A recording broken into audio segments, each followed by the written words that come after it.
Hello and welcome to today's Environment and Energy Leader webinar titled Put Your Energy Data to Work for Smarter Usage and Accelerated Decarbonization, sponsored by Hela Technologies. My name is Jessica Hunt, and on behalf of the entire team at E&E Leader, we welcome you to today's event and thank you for being on with us. Just like all of our events, this webinar will be available on demand by 6 p.m. Eastern today. To view the presentation again, please use the link in your confirmation or reminder emails. If you happen to have any technical issues during today's event, please follow the troubleshooting tips at the bottom of your attendee console using the help widget. If you are still having issues after performing those steps, feel free to send a message to me using the Q&A chat, or please feel free to send a message to me using the Q&A chat widget, and I will help you take care of any issues that you are having. Attendees do have the ability to chat with each other during today's event. Please say hello, let us know where you're joining from, and why this topic is so important to your professional development. If you have questions for today's presenter, please try to submit them over the next 30 minutes or so. We do appreciate those registrants who were able to submit questions for us prior to the start of today's live event. There are a few poll questions throughout today's webinar, so we invite you to actively participate in the discussion. And if by chance, once you submit your answer, your slide does not advance, please feel free to refresh the screen and you should be good to go. Gives me great pleasure to welcome today's speaker from Hela Technologies, Dr. Trudy Wang, VP of Innovation.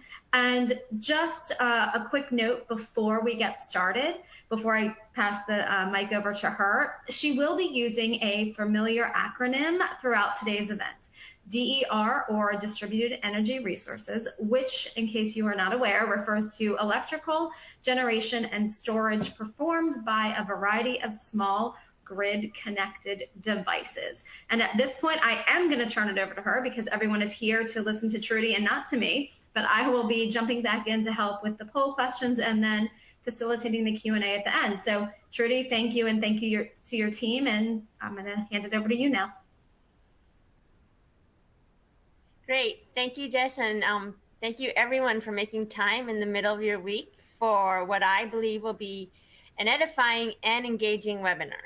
And I hope will both simulate active discussions and partnerships. So in today's talk, sorry, I am not seeing the slides.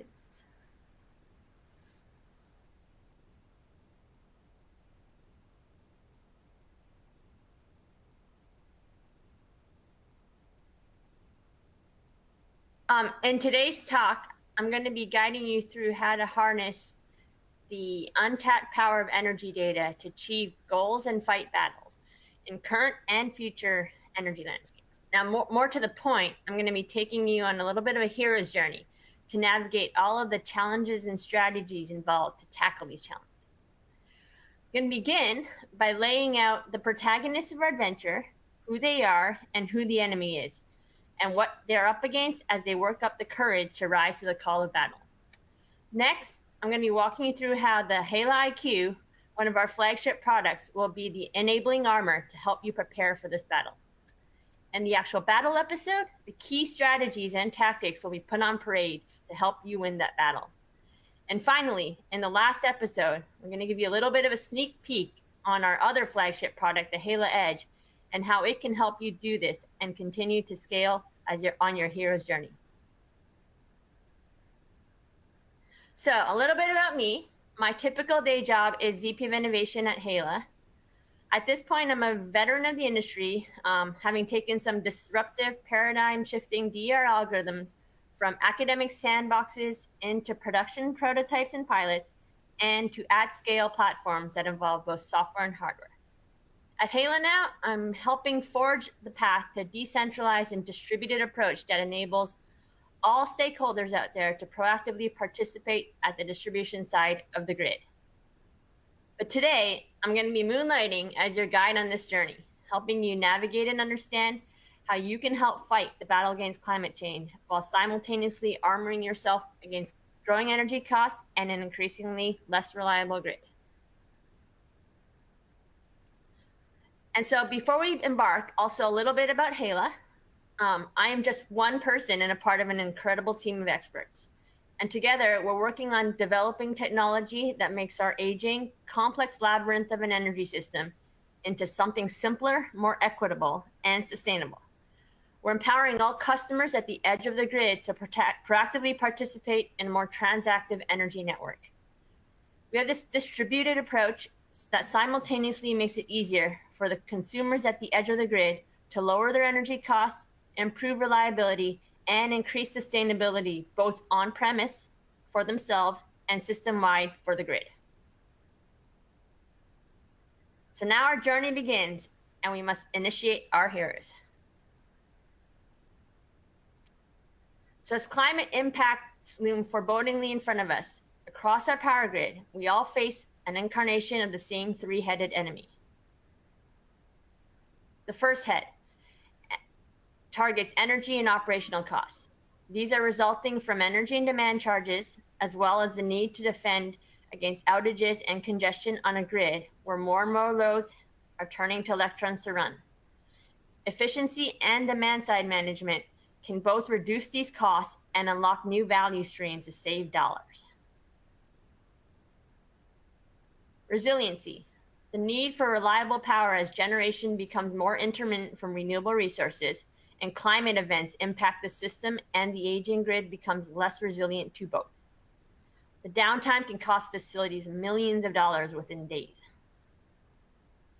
And finally, sustainability, taking down your greenhouse gas emissions and meeting sustainability goals as the baseline generation becomes more intermittent with renewables, and the demand side loads become increasingly electrified, requiring this very delicate and more dynamic balancing between the generation and demand side of the grid, which the system was not designed or built to handle, and the end users must now deal with that while trying to hit all their sustainability targets.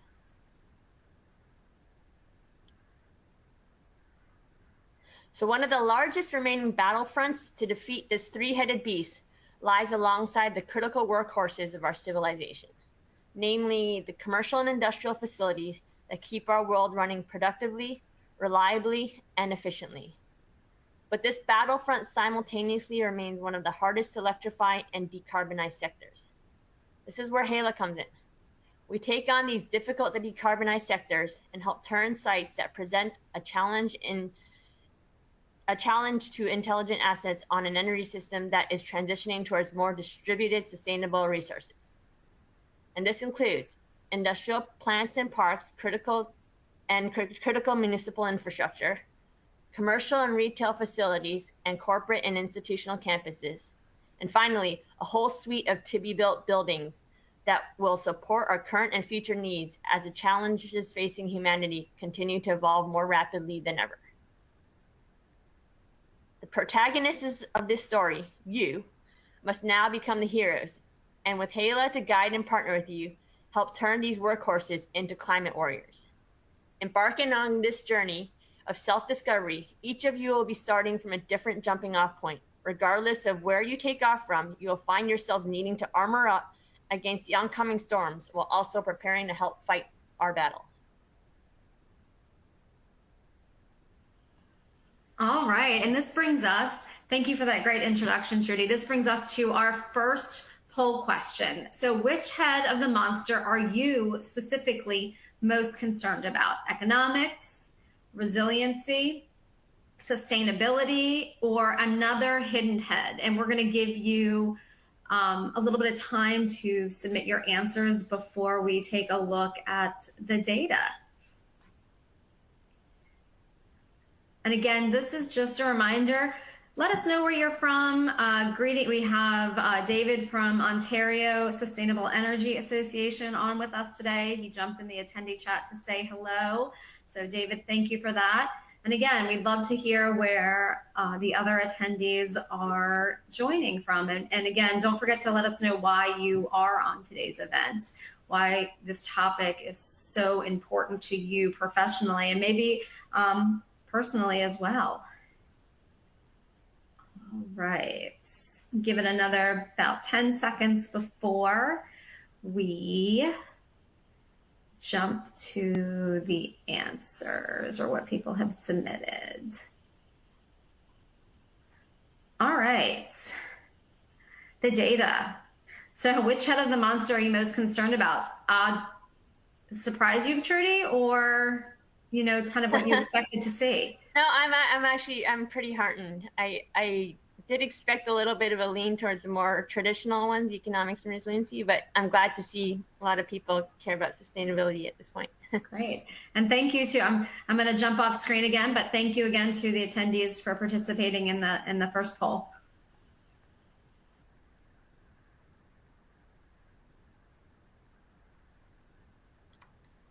So each of our heroes will have different priorities and targets, with each head of the monster having more or less impact on them. Now, the veterans among us, those who have been running operations the longest and have the most to lose and risk, are industrial facility managers. They have to maintain high uptime and keep costs low, but also meet the new regulations and objectives to find a sustainable solution to do so. So while sustainability goals loom on their horizon, they can't afford to disrupt the operations that keep our industries moving along and support the economies that we all depend on. The adventurer has a more dynamic facility to armor up, operating in more nimble industries that allow for more ease of exploration into adopting operations that meet sustainability goals, which align with lowering operational costs. Now, this agility allows them to be more tactical and test new strategies without significantly risking operational losses, and in many cases, actually improving operational efficiency as incentives across stakeholders on the grid increasingly converge. And finally, there are the trailblazers among us, working from green fields where a blank canvas makes it easier to adopt and integrate sustainability goals from the start that are cost effective and still meet any and all the reliability and scalability needs. These visionaries can afford to look ahead on the horizon and dive into strategies that allow them not only to take on this three-headed monster, but also, as they grow their efforts out, push forward the developments needed to lead the charge on future battlefronts. So, regardless of which hero you identify with, facing this battle will come with premonitions. There'll be hesitancy around making changes, despite knowing that energy problems loom over the horizon and must be faced. These include limited insight into the operational costs of their facilities. So without detailed, standardized information on energy usage and efficiency, facility operators and site owners don't have the intel needed to make improvements. Unidentified power quality issues. This lack of data also means that there won't be any visibility into current operational health and the need to preemptively prepare. Uncertainty with how to measure and quantify your energy consumption. Energy goals can't be met without some data-driven recommendations to improve them. And finally, uncertainty around economic value that new energy assets could provide. Our heroes need transparent and accurate intel on expected savings from proposed DER deployments before they can invest in technologies that help meet economic and resiliency needs while simultaneously hitting sustainability targets. So, commercial and industrial companies have more access to their energy data than ever before. And yet many C&I facility managers, developers, and site owners lack the resources to translate this complex mess of information into actionable insights and cost-efficient investments to achieve their energy goals. A combination of cutting costs, strengthening resilience, and reducing emissions. Access to data by itself is not enough. The ability to understand and act on it is critical. HALA, your guiding force, will not just prepare you for battle, but will be your journey guide all the way towards the final fight. Our goal is to empower you to answer that call and overcome any apprehensions preventing you from embarking on this journey to help tackle the hurdles that face us. To prepare you for battle, we must first give you that armor and weapons needed to face the enemy. Whether you're a commercial site or a critical municipal facility or a complex industrial park with multiple points of common coupling, The HALA IQ is an agnostic weapon and will decentrally help you collect and decipher your data to guide you across multifaceted objectives and constraints as they dynamically evolve with time. Sorry about that. I hit my button too quickly before I was able to jump on. So Trudy obviously just went over some of this stuff. This brings us again to our second poll question of the date. Which hero do you most identify with? The veteran who, those who have to run facility operations the longest and maintain uptime while keeping costs low. The adventurer, those who are flexible to explore new strategies for achieving economic and sustainability goals. Then we have the trailblazer, those who are building new facilities with sustainability in mind from the start, or another willing recruit. And then I guess, Trudy, before we go over the answers, what do you usually see when you're talking to, potential clients or others in this industry? So that's a good question. I've seen a mix in my career. I've seen a mix of mostly B and C, but with Kohler, our new parent company, there's a lot of veterans amongst them who have been running amazing facilities for decades, way beyond my time. But they're now looking to take on that flag and help us move forward. And I know it's not easy. Like, I've seen some of these facilities, they're huge and they are hard to decarbonize. So I'm hoping to see a mix of all three today. Excellent. Well, all right. Well, let's find out.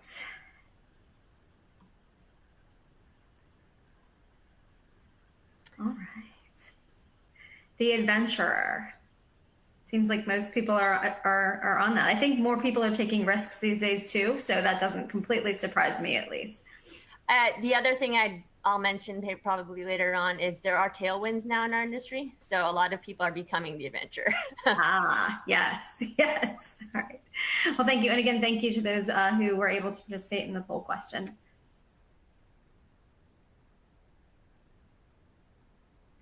So the HALA IQ, this is your keystone weapon, and it comes cocooned in a deceptively innocent looking cabinet. Underneath the hood, however, reveals a battle-ready edge controller capable of dynamically processing, analyzing, measuring data, utilizing state-of-the-art algorithms, and then streaming this information in real time to our cloud platform. And finally, it facilitates site owners and facility managers with actionable insights that enable more efficient and robust operation. Its sidekick is a revenue-grade power quality meter. This is an example of one, and it provides electrical data source and input of all raw intel for required insights. So we leverage the most robust and field-tested equipment from leading manufacturers specializing in advanced power system measurements. And now finally, the enabling equipment for balance of plant. Now this includes an Ethernet switch for networking and a power supply for reliability, and finally some protection devices to prevent enemy surges from damaging your armor and weapons. Once you've been decked out, the HALA IQ immediately begins to gather electrical usage data for energy consumption and power quality, monitoring and analyzing on the fly. The data is simultaneously piped up to the cloud for secure long-term storage, giving our heroes accessibility of their data from anywhere, and enabling these insights to combine with exogenous disturbance data, dynamic and static costs, and information that reflects sustainability goals, like emissions on the grid. It is then transformed for intel gathering, including easy to understand summaries, insights, and visuals, trend data, and actionable recommendations to improve underperforming metrics, and finally, tactics to help lower energy footprints and optimize operations. So now we head on to the battlefield. The intelligence report here is illuminating the dynamic analysis that the HALA IQ will stream to our heroes. At the reconnaissance stage of this battle, we help validate your utility bill and ensure there are no Achilles heels in your usage patterns. We combine your tariff peak periods with your own energy usage profile to show you where your vulnerability points are at various time of use periods for both demand charges and energy charges. This alignment with your own usage helps to show where the enemy can most easily be knocked down and what associated risks are as uncertainties in your own operations and the battle at large loom ahead. In the next stage of the battle, we identify your best attack strategies. Through an analysis of your usage, we can help optimize your peak billing periods and help make recommendations to manage your demand charges optimally while keeping your energy needs met in order to operate day-to-day processes efficiently and align it with emissions reduction targets. We do a very deep analysis of your usage, pinpointing where peak usages can be taken down and showing you where you can shift your load to reduce your bill while simultaneously reducing emissions with less fossil-based resources during high emission times on the grid. For facilities consuming power from the majority of electrical distribution networks, there will be carbon emissions associated with consuming electricity and us using an authoritative nationwide data bank. We help you target both economic costs and emissions associated with your site's electric utility.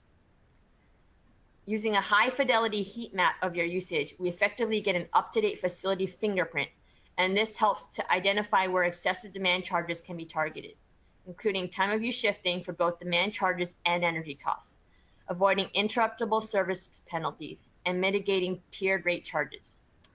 This insight further enables you to consider alternative tariff options and time consumption to align with more sustainable forms of generation, increasing savings and meeting your emissions targets.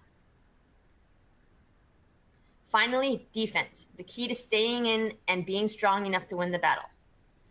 Here, our insights show where you can explore maintenance strategies that can be done and operations that can be carried out more resiliently and efficiently by quantifying underperforming metrics like deviations from required utility power quality performance and events that impact device operations and lifetime.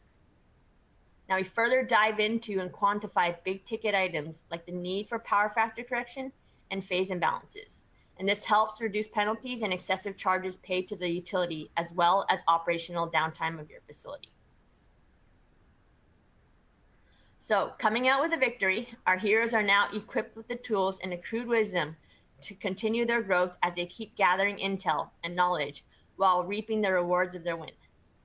This biannual assessment report from the Halo IQ gives you the highlights and the recommendations for next step as the hero's journey continues.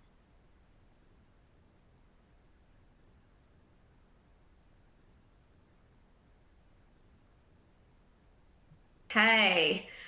So what stage of battle do you need the most assistance with? And this was an interesting one when I looked at the poll questions that your team sent over. The reconnaissance, gaining insight into utility bills and energy usage data, tactics and strategies, load shifting and reducing demand charges, defense, evaluating power quality and operational efficiency, and then closet shadows, you need help future-proofing assets in a less reliable grids and gridettes in a less reliable grid. Mouthful of words there, so sorry, I kind of misspoke a little bit. And I bet you do. You see a wide range, in your day-to-day jobs that you work with and throughout your career. Okay. And just a reminder that we will be having a Q&A at the end of Trudy's presentation. So feel free to submit any and all questions. They can be specific to information on a slide or more general questions as well. And again, we're going to do our best to get to as many as we can before we conclude the event.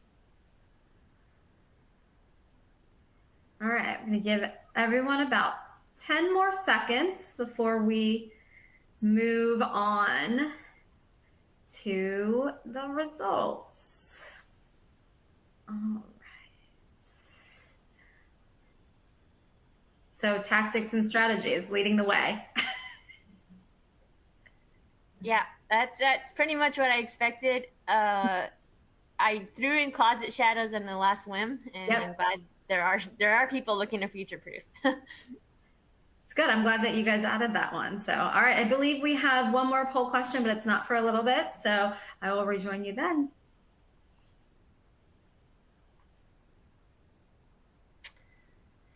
Okay, but now you've won your first battle, the fight continues. So monsters pop up like ominous moles as you scale your operations and cannot be taken down by a single battle. More sites, each with different versions of the three-headed enemy, need to be tackled as you expand your fleet.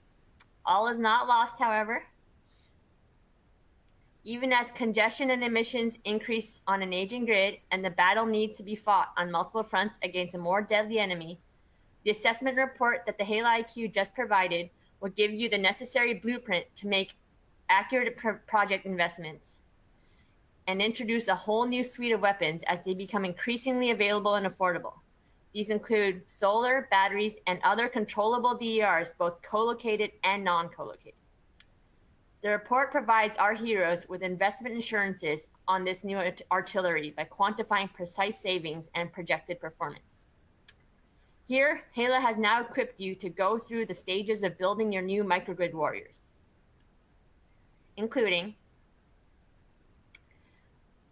most strategic and cost-effective ways to integrate solar banks, storage systems, and other DERs. Interconnecting these resources in optimal configurations to meet site economic, resiliency, and sustainability needs. Ensuring these needs can optimize around the requirements of the point of common coupling, both economic objectives and physical constraints. Also ensuring resiliency needs are able to be met when islanding using a transfer switch. Making sure the DERs operating in coordination with each other and the site are able to communicate their control schedules and meet site level and grid level goals. And finally, through our optimization and control platform using the same edge controller deployed for HALA IQ intel gathering in the first battle, we enable you to make the optimal trade-offs suited to your own objectives and needs with this new suite of weapons through the HALA Edge. This ensures that as the battlefield and the technology available to fight that battle changes, you can make well-informed tactical and strategic decisions. So the HALA IQ has now become the HALA Edge. Your guide now becomes your partner on the ground, helping you optimally schedule and control the DERs on premise and turn a microgrid into an intelligent grid resource. Okay, so I was informed all the NDAs have been collected and signed. So I'm going to give you a little bit of a glimpse of what is under the hood of the DERs that have been fully unleashed and empowered by the HALA Edge. The HALA Edge enables you to aggregate, coordinate, and orchestrate fleets of better armored warriors and take advantage of tailwinds from incentives like the IRA, commoditized renewables, and new value streams exposed by dynamic locational marginal prices and capacity markets. From our state-of-the-art algorithms, you can scalably coordinate and orchestrate a fleet of warriors, selecting each one independently and deciding to individualize their tactics and gear to survive their battlefronts. Each site is decentrally optimized and each co-located DER is managed similarly, turtles all the way down. If, for example, we tunnel down into one site, we can identify its optimal attack surface against the three-headed enemy as it morphs. A site that suddenly needs to become more resilient can change its outage ride-through capabilities and alter its attack strategy on this surface, ensuring that the resiliency needs get met while still addressing economics and sustainability goals with dynamically adjusted DER responses. If more artillery needs to be brought in this case with a larger solar installation, HALA's Edge controller immediately adjusts dynamically the attack surface to represent the ability to meet stronger targets. And as resiliency ride-through needs adjustment with the new on-site generation, we again reposition the DER schedules to dynamically adapt the attack strategy. This approach, dynamically updating controller strategies in a decentralized manner, empowers every hero with their site and DER portfolios to emerge victorious across all fronts. So HALA, throughout all of these stages of evolution, is your end-to-end guide and partner, taking you on your hero's journey from initiation to the final battle, both preparing you and helping you schedule, optimize, and control DERs to help achieve your energy goals and rebalance your strategies as needed. We take you from the pre-commissioning improvements to optimizing day-to-day operations to finally accelerating you into new and more transactive grid. So hopefully this has left everyone feeling a little more confident in taking on the challenges that we all face. And thank you for joining today's walk through the journey, and we look forward to partnerships with all of you, as well as facing the energy transition and climate changes together. Well, thank you for that, Trudy. And I know that we do have a few questions that have come in. Prior to that, let's just go over one last poll question before we jump into the Q&A. So is the 8-month timeline to decide on installing DERs and preparing for the next battlefront with the HALA Edge, is it too short? Is it just right? Or is it too long?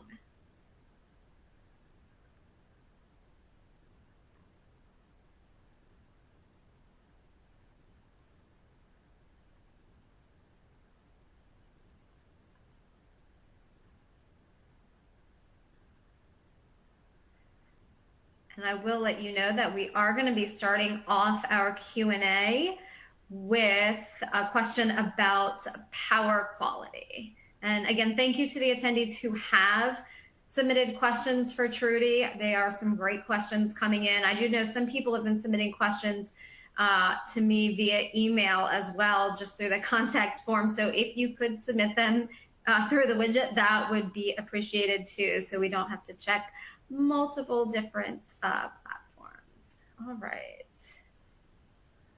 Okay. So, is this what you expected? Too long? I guess I'm surprised at the too long, but. I'm glad that we seem to have nailed it with the just right, with half of the audience at least. Too long is not actually a bad thing to be surprised with. The more quickly we can get these DERs online, I think the more we can help everybody move on these battlefronts. I get that. All right, and let's get started. And I want to apologize to the audience if you hear my dogs barking in the background. I'm not sure what they're barking about, but I know this happens on virtual events. It really hasn't happened to me yet, so of course it's going to happen today. So let's get in to the first question. Unless, Trudy, did you want to go through some of the appendix first, or do you want to just jump right into Q&A? No, those were in case anyone is curious later. Got it. Excellent. Perfect. All right. So let's jump in. So this question has, again, about power quality. Can you unpack the power quality topic? So how does the product help assess this? And how does it help with decisions on investments to improve power quality? Right. So basically, like as I mentioned in the earlier slides, as soon as we help you install the HALA IQ, it immediately starts to work with the equipment, the coupling equipment that we put on together, and then work out where the deviations are from regulations and from requirements on your utility contract that would basically cause penalties and also potentially degrade your equipment, right? So we know what the violations are on like IEEE standards and on your utility bill, and we basically sum up them on a monthly basis, and you can access that. A lot of the sites that we've been measuring up to date have fortunately been pretty healthy and haven't shown much of those deviations, but those can definitely increase your bill. And that's why a lot of large facilities install these power factor correction devices at the point of common coupling. Those are extremely expensive. So basically, if you can do some, basically proactively do some sanity checks and basically hygiene measures, right, on your facility to see where those are coming from, that's where we have started to help facilities gather that information and make it accessible to you, and not just have you see it at the end of your month on your utility bill. Real-time data, which is extremely, extremely important for everybody. And just to add to that real-time data comment, like everyone gathers real-time data, they don't know what to do with it, right? So it's being able to make it actionable. And that's what we do dynamically with the data we give through the Halo IQ portal. And then finally, hopefully by your 6-month biannual, if you've taken measures, we can show the improvements. Excellent, which is exactly what, they're looking for. So this one is a little bit more, we're going to jump into microgrids. So do you make specific recommendations and implement the equipment needed to achieve a microgrid at a building, or does the HALA Edge specialize in control? The second part of the question I didn't catch. Oh, I'm sorry. So I'll just read the whole question again. Okay. Do you make recommendations and implement the equipment needed to achieve a microgrid at a building? Or is this something that HALA Edge specializes in, controls?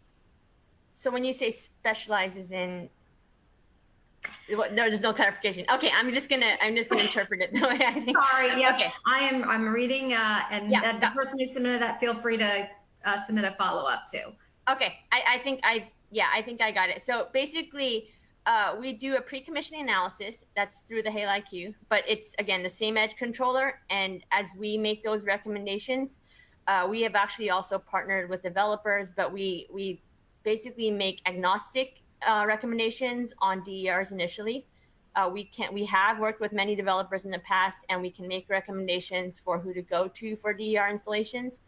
But from there, our recommendations are based on things we see coming up. So tax incentives you can take advantage of, new tariffs and regulations that are looming your way. So in California, I think everyone sees them 3.0 on the horizon. But yeah, there are like FERC 2222 rulings that make it more lucrative now to deploy DERs. And so we base our recommendations for sizing around that.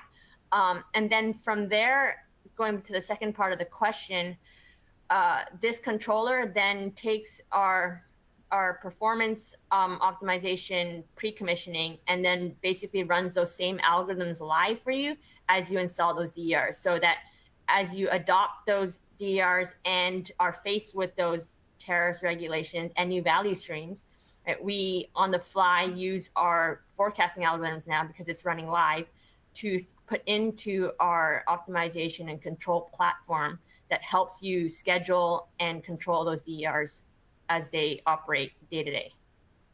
Great. And kind of a follow-up to that is, so how is this sold, and what guarantees can you provide the user? Because I know that's a question that I'm sure you get before any project actually is signed. Yeah, so the selling question, that is beyond my pay grade. That's why there's a contact here, right? So we have a sales team. A lot of them are attending today. So please reach out. I'm not avoiding the question. It just really depends on the size of your site and the amount of equipment you need around that site, because we can help you with the entire process. We just need to know where you are on that journey. And then, sorry, the second part of the question. No. And what type of guarantees do you provide? Oh, yeah. So again, it's performance-based, right? So pre-commissioning, we show you basically how well any operator could do, right? Because we know how to calculate the optimal performance of any DR deployment. And then we have your counterfactual. So we also compare it against the baseline. So this shows you, in theory, how much you could save. So everything is very transparent. And then as we run on the ground with our controller, we basically measure and send you real-time data on performance. And so that's where we can show you how well we're doing dynamically day to day. And the other thing to mention is the controller is always your point of reference, your site, but underneath the hood, there are a lot of things that can go wrong that are not within the realm of algorithms. So the algorithms themselves, we guarantee that performance, but we also expose to you what other issues could be affecting the performance of your DR deployments. And that's important to know, because it's not a blame game. It's more like, why is it not performing the way I expected? And so having that transparency and visibility is important to any site operator, right? Just especially when they invest in an asset like solar and batteries, which are not cheap right now, but they're getting cheaper. Yeah, no, I mean, again, having that transparency so you can have the open conversations and say, okay, this is not necessarily what we expected, but here are the steps that we're going to take so we can try to have better, data. So, all right, next question. What kinds of results have facilities seen from IQ or edge deployments? And I know this can vary depending on the size of facility and the type of facility as well. Yeah, so we have most of our deployments are North America. We do have some international, but again, most of them are in North America and South America, where there have been a lot of tailwinds, like I said, with DR adoption. We have deployed Halo IQ at some industrial facilities where, as I mentioned previously, the health checks look pretty good so far. And then also, even pre-commissioning, we've done analysis on sites for them, looking ahead for new regulations coming out, like NEM 3.0, or even in states where there might be PPA agreements where they want to take advantage of that and see what happens if they start to rethink how they balance their load. And then the edge controller, we have ran the gamut on that. We are focusing mostly on CNI at this point, but the decentralized approach makes it very good for taking on campuses and other industrial facilities. But we've also done commercial facilities like hotel chains and grocery stores, for example, like grocery chains, right? Cold storage. And all of those, it's again, different facility fingerprints, but a lot of them have been the adventure where they dabble in early adopters. They install, even before we got there, they decided to install solar and batteries, and they do show performance improvements, but we help make recommendations saying you kind of sized it wrong. You have demand charges that this battery was not meant to shave on a load this flat, right? And so we can definitely take in those insights, and we've basically helped customers shave their demand peaks, which is actually where most of CNI's costs come in.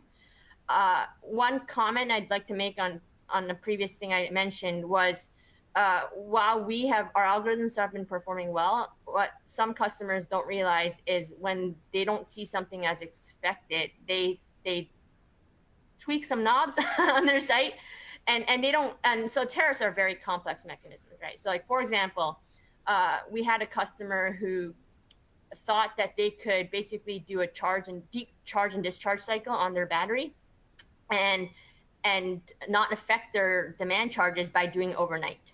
Now, what they didn't understand was that's not a way to offset your demand charges, right? You're just robbing Peter to pay Paul, right? And so basically, initially they thought like, hey, your algorithms didn't perform, but obviously we had all the data, we had the way to give them that visibility and show that everything was doing well on their algorithms until the last day when you decided to do that last charge and discharge cycle overnight, and then immediately your bill just shot right back up. But, sometimes they need to see that to realize, this is not the best decision to make. And that wasn't a blame game. It was more just like to educate and then empower them next time to realize that this tariff world is a Band-Aid, right? We hope to get to more dynamic pricing eventually, but helping customers understand that labyrinth of tariffs is going to be super important, especially as tailwinds obviously come with more regulations, as more DERs come in transactive grid. Oh, and the ever-changing regulations. So yes. We have had some questions come in around estimated costs. I just wanted to address this before we move on to another subject matter question. We are going to have our sales team, that's not ours, but the sales team at Halo follow up with anybody who did ask specific questions regarding sales that's in their territory, specific territory. So just wanted to throw that out there before we continue to move on. Our question that we're going to cover now is a follow-up to the one that that you just went over. So are there any application, is there application in industrial parks? And if so, where? Yeah, that's a great question. In fact, I'm in the middle of writing white paper around this one. So we are working with industrial parks right now. So there are deployments somewhere across the country, but most of them have been pretty simple up until now. We are now coming across much larger industrial parks where they aren't just a single facility like you're seeing on your screen right now, but they're multiple facilities with multiple points of common coupling. I believe when someone outside of our company saw this mess, they're like, "Oh, great," and I was like, "Oh, great," because this is where HALA really shines, right? So, like, if you imagine an industrial park with 5 points of common coupling, each of these sites, each of the buildings on the site now have their own local objectives and constraints, and so we would deploy a controller at each one, and then we would basically locally optimize, but they would collaboratively ensure that they meet the physical equations of this industrial park, right? Making sure you don't violate any of the points of common coupling capacities, but you also make sure all the critical loads keep running, which is also important. And then finally, there's going to be an overall budget. It's kind of like a mini utility, if you imagine, a mini system operator, right? And so you want to keep under that budget. And so it's kind of like they're playing a game with each other. They're collaboratively cooperating to ensure that all of these the three-headed monsters goals are met, but all of their local objectives and individual constraints for loads and DERs are met. Got it. And again, all of that makes complete sense. I do appreciate you going into so much detail with each question that our attendees are answering today. And real quick, if you are watching this on demand, please feel free to submit questions, because any questions that come in after the live event concludes will be sent immediately to Trudy and her team. So don't worry if you're not attending this live. Doesn't mean you can't have a question answered. So feel free to submit. All right, so normally in the big facilities, because we've had a few questions come in about big facilities, the main problem is that we have to separate areas and we have to measure each one. So how can I make it easy to separate areas or cost centers? I interpret this as, I think they're trying to figure out exactly how to accurately measure the different parts of their building. That's how I'm interpreting it. You might be interpreting it differently, and I might be completely wrong. Okay, so let's go with that interpretation. I think separate areas. I assume you don't mean. Okay, so let's define separate areas as how do we group things on a campus, and how do we group those measurements, and then how do we deploy them as, let's say, individual edge controllers, right? So the way we do it, right, is there are multiple reasons to group things. One is literally they're physically too far apart, and so they need a separate controller, right? That's one thing. There is no limit to how many DERs can be grouped together. It's more that we would group it assuming that the physical constraints are met, like they're within the same facility and they don't require an extraordinary amount of wiring through concrete walls. We would basically group them by what target objective they have. So if they have a common objective, right, that doesn't require them to basically take a decentralized approach. If they have a common constraint that they all want to work together towards, right, and they don't need to be split apart. And then also if they have, like, if they are in the same group of agents that require like the same power quality check-ins, right? And so we basically group them by objectives and constraints. And if there's no reason to decentralize it, we take a very hierarchical hybrid approach, right? And so we can go either way, and again, very agnostic, and that's why this solution makes sense for individual sites. And we've done residential microgrids, and definitely C&I campuses are our favorite because they have these binding constraints and objectives, but they also have this sprawling campus that actually is very opportune for grouping and measuring things in these areas.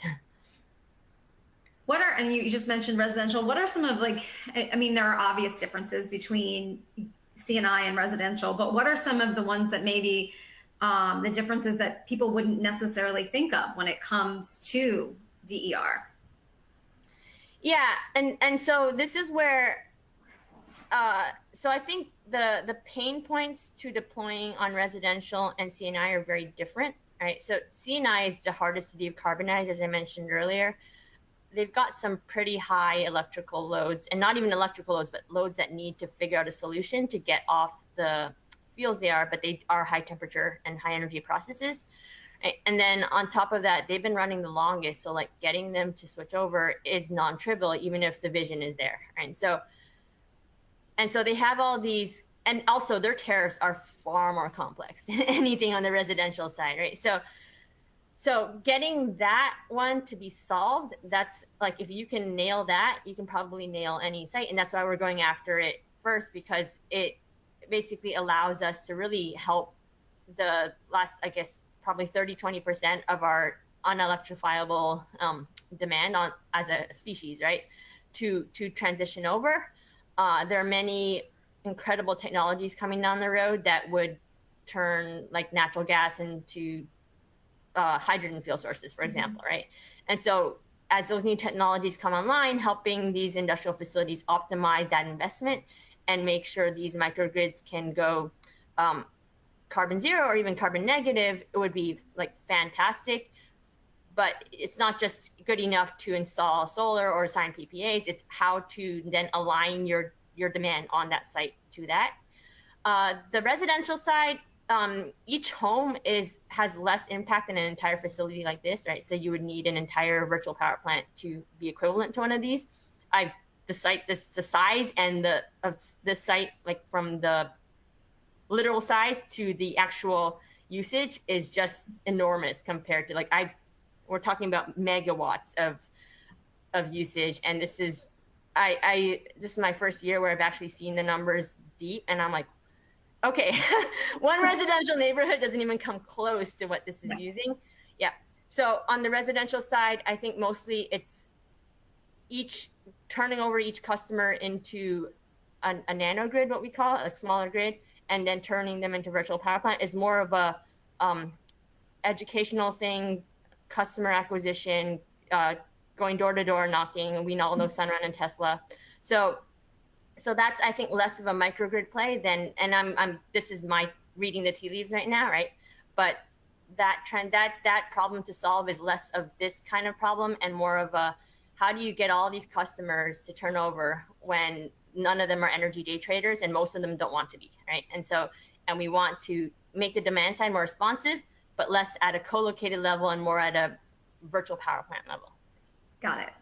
No, I love how you were able to break those two apart. That was extremely, extremely helpful. I think we have time for maybe one or two more questions. So how do you apply the HALA IQ platform for solar microgrids for new facilities that are still being planned, and also for solar microgrids serving off-grid facilities that have no utility data?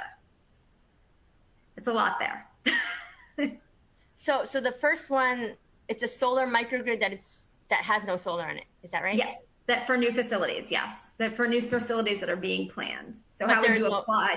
Yeah. Okay. Yeah. So actually, we've encountered this before, and we are still encountering it. And so there's no data, right? And so the good thing is, as soon as you install the IQ, it immediately starts gathering data. So we learn our algorithms will learn on the fly. But to prepare you, we would take your nameplate facility sizing. So, and whatever the use case is, let's say it's a planned hotel chain, right? So we know what a typical fingerprint looks like in your jurisdiction. We also know what the solar installation profile looks like, and we can adjust it based on the size of your rooftop, for example, or expected size of your rooftop if it's not built yet, right? And then figure out we're not a solar simulator company, but we use state-of-the-art solar simulators out there, and figure out from that. And then we put all that in as input into our pre-commissioning analysis, and we can help you strategize on that. We would be very transparent with you on assumptions. We would work iteratively with you to plan that out and adjust accordingly, show you all the incentives and regulations available, so you're very comfortable and deploying that microgrid. And then, of course, as soon as that asset comes online, we do kind of this is getting nerdy, but an ensemble methodology where we look at what we predicted in the past, and then we combine it with the data we're gathering to ensure that our algorithms now are adapting to the actual data. Which I think is great. And we have solar on our roof, and before we had it installed, we were given, estimates, and based on, how much we think they thought our solar panels would produce if it was going to cover our energy costs and all of that. So it's similar, but just as an individual residential scale, getting, using the specific platforms to give us the most accurate data as possible before making those decisions. So no, this is great. And I think this is a perfect question to end on, which is, what trends are you seeing towards decarbonization in the industrial manufacturing industries? So I guess that depends on which side of the pond you're on. So as we know, like Europe has a huge push towards hydrogen now, for unfortunate reasons, but at least there was a silver lining in that in terms of transition. Mm-hmm. On this side, I know there are many technologies that are looking at, for example, with metals and cement, right? How to anything from, in fact, I think I've learned Kohler's exploring some of these technologies where you can take the CO2 and use them within the product itself, which is fantastic. It's like a circular economy kind of technology. But also just like the actual processes, like, do we go through the electric route? So there are ways to make aluminum and steel using new methods, but that would basically change the way it's being done now. No fuels is purely through electrolysis, and that would change your load profile, right? Mm-hmm. And then there's the other route, like using the same generators but switching the fuel to hydrogen, and so that would be less disruptive. But and then even some of the facilities we've been working with, wastewater treatment plants, for example, they have been flaring natural gas up until now, but they're looking at repurposing the fat oils and grease from the city and using it as they have a storage tank for this, so that it's got a buffer, and they're switching out their CHP to use that. But they're also, again, taking advantage of tailwinds for tax investments, so ITC, and then in California, SCHIP, right? And so they take that, and they're planning to install solar and batteries as well. And so they even oversized it, and now they're like, can you take all of this and help us figure out the optimal solution? And so that's a fantastic, difficult problem to solve, right? And going to the off-grid comment that I forgot to answer, I think anyone from California here knows, especially even now, PSPS events are becoming more and more common, right? Public safety power shutoff events, right? And so critical facilities like that, even if they're not 100% off-grid all the time, they are off-grid for many times of the day. And so they need to prepare and plan for these outages. And so we can effectively handle both scenarios easily. Most of these microgrids will install an automatic transfer switch. And then once it switches into that mode, we have a different problem to solve, but it dynamically adapts to that new problem, right? So it becomes an off-grid problem with a binding constraint at the point of common coupling instead of a more integrated market type of use case. Well, I mean, I really wish we did have more time to talk about this, because it's such an interesting and applicable topic that, is not just United States, but as you mentioned, across the pond and really the whole world. So we did have a couple of questions that came in towards the end of today's event. Don't worry, the team will get back to you, have an answer for you. And again, we do have a quick survey that's going to pop up on your screen once I conclude the event. Please feel free to fill it out, add additional questions you have on there, and hope you join us for our next series of webinars that start in April. But again, thank you, Trudy, for being with us this afternoon. For me, I know it's evening. We have some people joining from Egypt with us today, and wow. Canada, all over the world. So we appreciate the attendance. And again, thank you to everyone who will be watching this on demand. It's been great working with your team, and hopefully we get to do this again soon.